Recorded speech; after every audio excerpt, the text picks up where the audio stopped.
রাতের বেলায় মানুষ এসে ভোট দিয়েছে, সরকারের সর্বোচ্চ ব্যক্তি হাসতে হাসতে বলেছে কাঁঠাল দিয়ে বার্গার বানিয়ে খান। আমরা 15 বছর একটা রাজনৈতিক দলের শাসনটা দেখেছি, যদিও সেই শাসনটা রাজনৈতিক দলের ছিল না, একটা পর্যায়ে এসে একটা পরিবারের শাসন কায়েম হয়েছিল এবং এর ভেতর থেকে জনগণ এবং রাষ্ট্রের মধ্যে অনেকগুলো প্রতিবন্ধকতা বাধা গড়ে উঠেছিল। রাষ্ট্র তার সমস্ত শক্তি নিয়োগ করে এখানে নানা রকমের অন্যায় কাজের সাথে নিজেকে যুক্ত করেছে। জনগণের নিরাপত্তা, জনগণের স্বার্থ, জনগণের স্বাধীনতা প্রত্যেকটা জায়গায় আমরা দেখেছি যে রাষ্ট্র অস্বীকার করেছে। দেশ পরিচালিত হয়েছে সংবিধানকে উপেক্ষা করে, সরকার গঠিত হয়েছে মানুষের ভোটাধিকার ছাড়া। রাতের বেলায় মানুষ এসে ভোট দিয়েছে তাদের দলীয় নেতাকর্মীরা প্রশাসনকে ব্যবহার করে ইত্যাদি ইত্যাদি।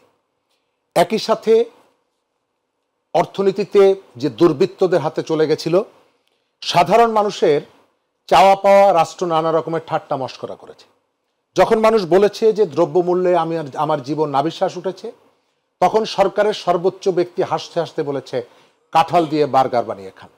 যখন দুর্নীতি নিয়ে কথা উঠেছে, তখন সরকারের সর্বোচ্চ ব্যক্তি তিনি বলেছেন আমার কাজের লোকেরও 400 কোটি টাকার মালিক। অর্থাৎ এর ভেতর থেকে যে সেই সময়ের যে অন্যায় অনিয়মগুলো, তার প্রতি রাষ্ট্রের যে কোনো দায়বদ্ধতা ছিল না, এটি প্রকাশিত হয়েছে এবং এটা এক প্রকার রীতিনীতিতেই পরিবর্তন হয়েছিল। আসলে আমরা সেখান থেকে বের হওয়ার জন্য 5ই আগস্ট আমাদের এখানে একটা রক্তাক্ত গণ অভ্যুত্থান ঘটেছে। বাংলাদেশের যতগুলো রাজনৈতিক ঘটনা, রাজনৈতিক পট পরিবর্তন ঘটেছে এবং সমসাময়িক পৃথিবীতে এতটা আত্মত্যাগ কাউকে স্বীকার করতে হয়নি। এবং এখানকার যে পরিবর্তন, তার সাথে খুব গুরুত্বপূর্ণ হচ্ছে যে এক ঝাঁক তরুণ তারা পুরো জাতিকে ঐক্যবদ্ধ করেছে, জাতিকে নেতৃত্ব দিয়েছে। রাজনৈতিক দলগুলো তাদের পরিধি, তাদের ব্যাপ্তি সবকিছু ভুলে গিয়ে এই তরুণদের পেছনে ঐক্যবদ্ধ হয়েছে। তরুণরা যেভাবে বলেছে সেভাবে চলেছে। এরপরে পরিবর্তনের পরে প্রায় 6 মাস, আপনি সেটি হয়তো তুলে ধরতে চেয়েছেন।